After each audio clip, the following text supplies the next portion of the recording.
15. El SIDA.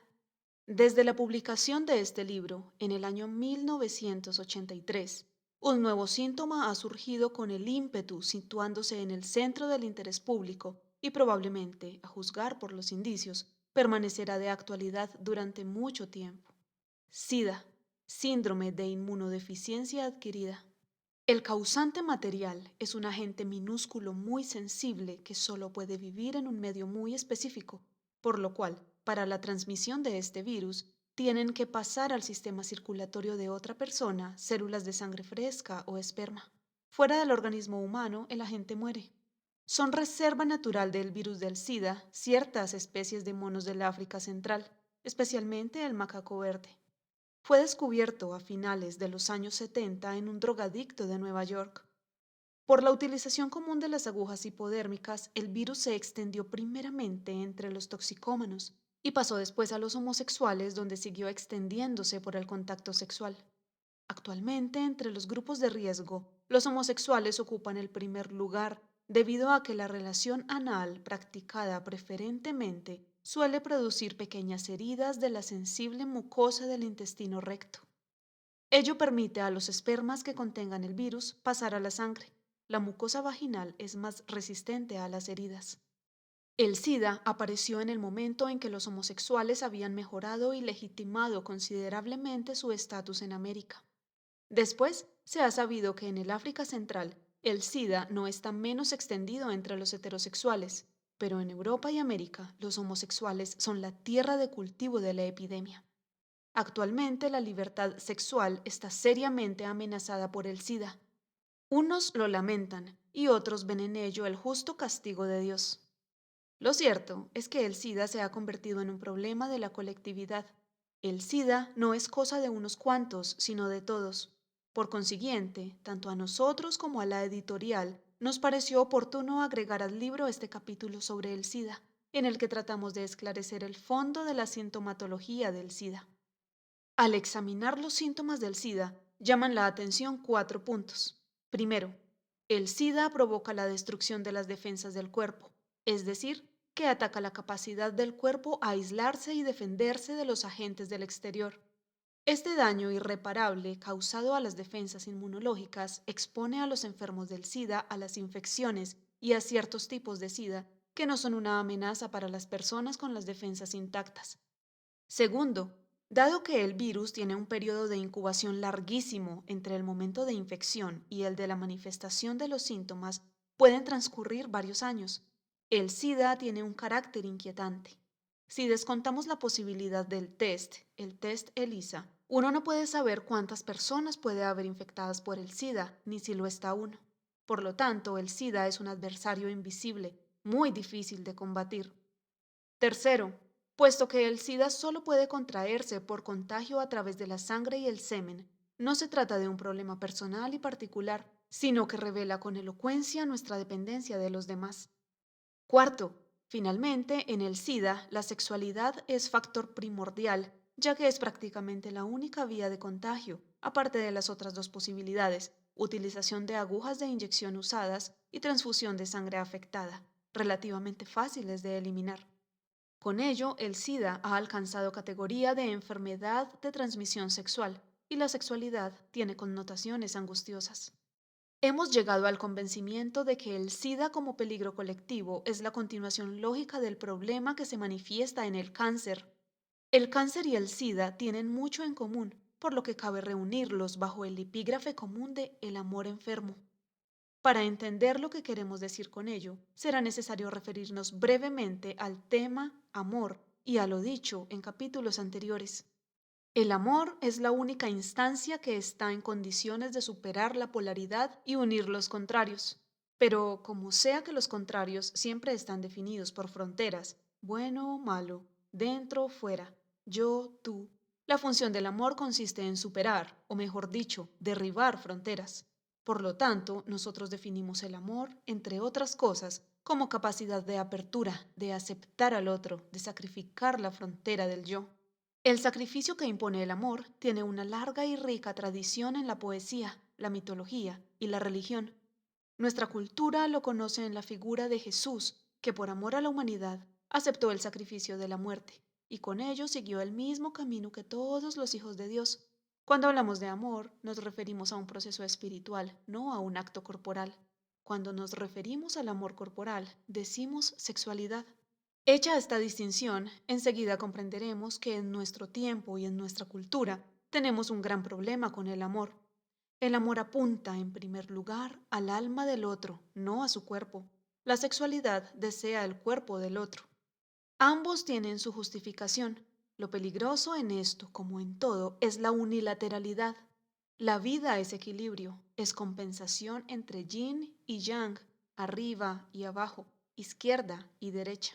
Referido a nuestro tema, esto significa que la sexualidad tiene que equilibrarse con el amor, ya que de lo contrario nos quedamos en la unilateralidad, y toda unilateralidad es mala, es decir, insana, enfermiza. Ya casi no nos damos cuenta de la fuerza con la que en nuestro tiempo se subraya el ego y se marcan los límites de la personalidad, ya que este tipo de individualización ha llegado a hacerse perfectamente natural. Si nos paramos a pensar en el valor que hoy en día tiene el nombre en la industria, la publicidad y el arte, y lo comparamos tiempos pasados en los que la mayoría de los artistas quedaron en el anonimato, comprenderemos con claridad lo que queremos decir con la acentuación del ego. Esta evolución se muestra también en otros campos de la vida, por ejemplo, en la transformación de la gran familia en pequeña familia y en la más moderna forma de vida, la del soltero.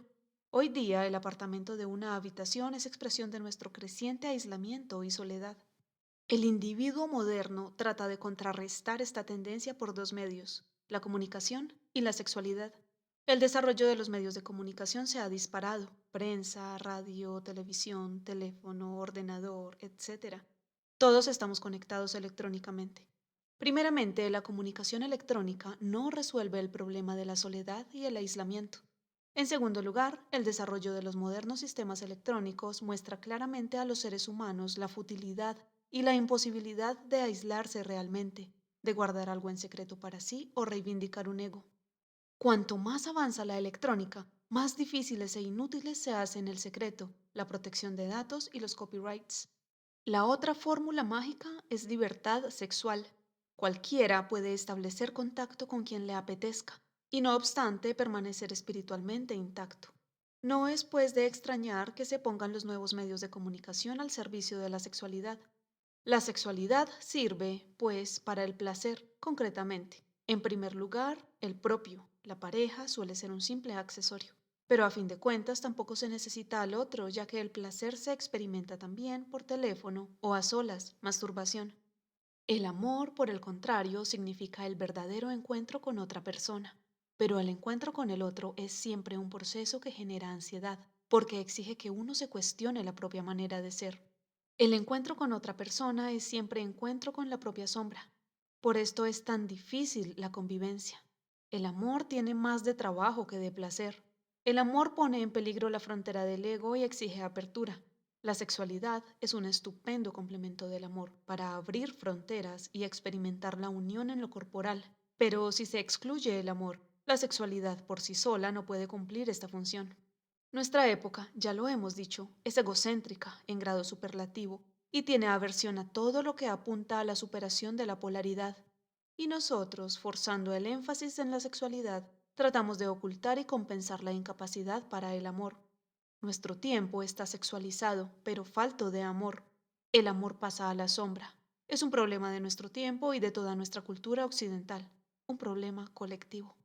Desde luego, el problema incide especialmente en los homosexuales. Aquí no se trata de discutir las diferencias que existen entre homosexualidad y heterosexualidad, sino de resaltar la clara tendencia observada entre los homosexuales hacia una disminución de las relaciones estables con una pareja única y un aumento de la promiscuidad.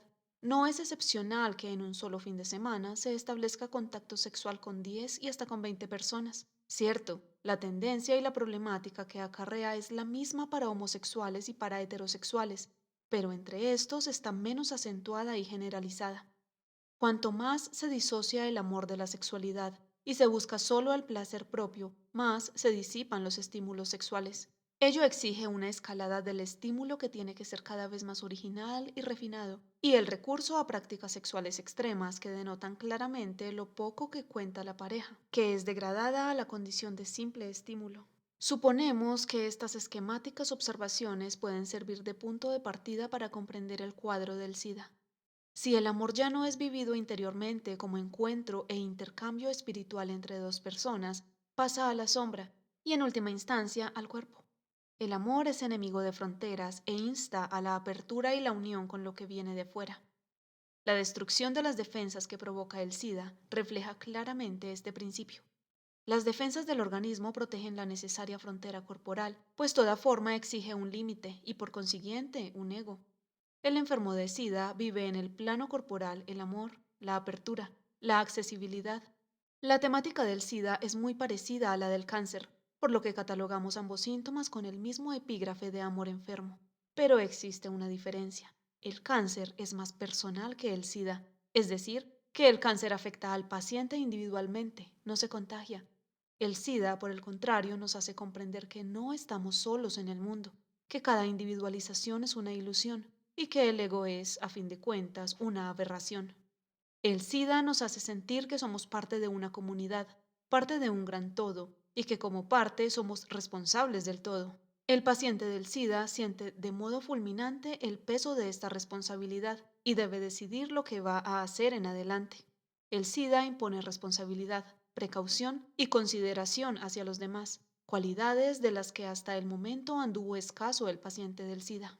Por otra parte, el SIDA exige la total renuncia a la agresividad en la sexualidad, ya que si hay sangre, la pareja se contagia. El uso del condón y guantes de goma reconstruye artificialmente la frontera que el SIDA había derribado en el plano corporal. Con el abandono de la sexualidad agresiva, el paciente tiene la posibilidad de adquirir ternura y delicadeza como forma de relación y además el SIDA lo pone en contacto con los temas soslayados de debilidad, indefensión, pasividad, en suma, con el mundo del sentimiento. Es evidente que los aspectos que el SIDA obliga a replegar, agresividad, sangre, desconsideración, se hallan situados en la polaridad masculina, yang, mientras que los que obliga a cultivar corresponden a la polaridad femenina, yin, debilidad, indefensión, delicadeza, ternura, consideración.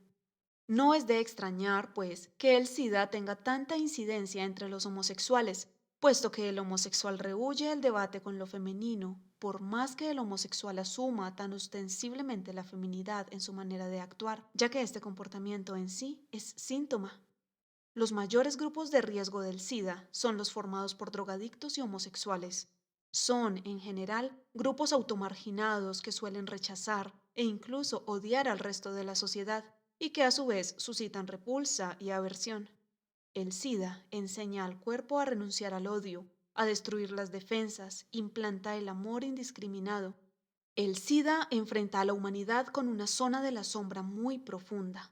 El SIDA es un emisario del submundo, y en más de un sentido, ya que la puerta de entrada del agente se encuentra en el submundo del ser humano.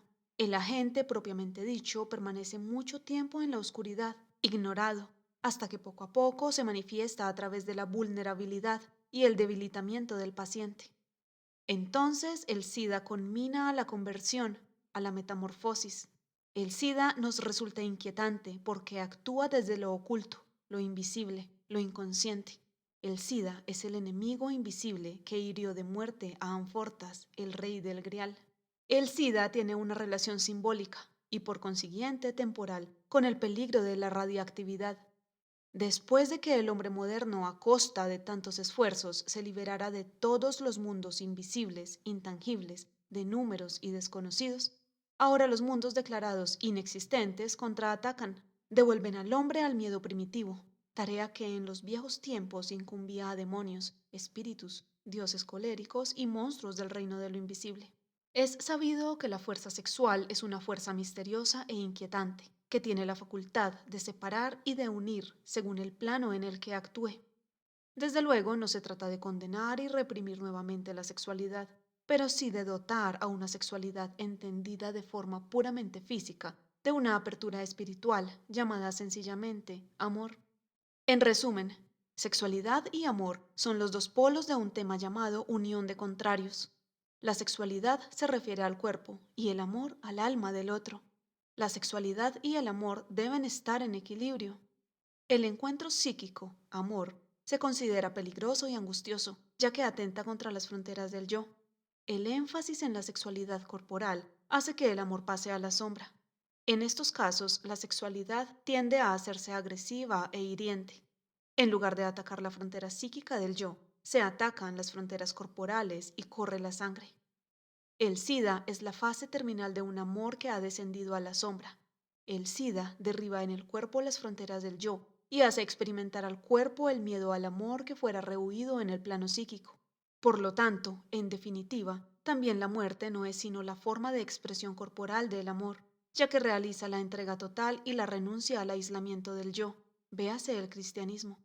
Ahora bien, la muerte no es más que el principio de una transformación, el comienzo de una metamorfosis.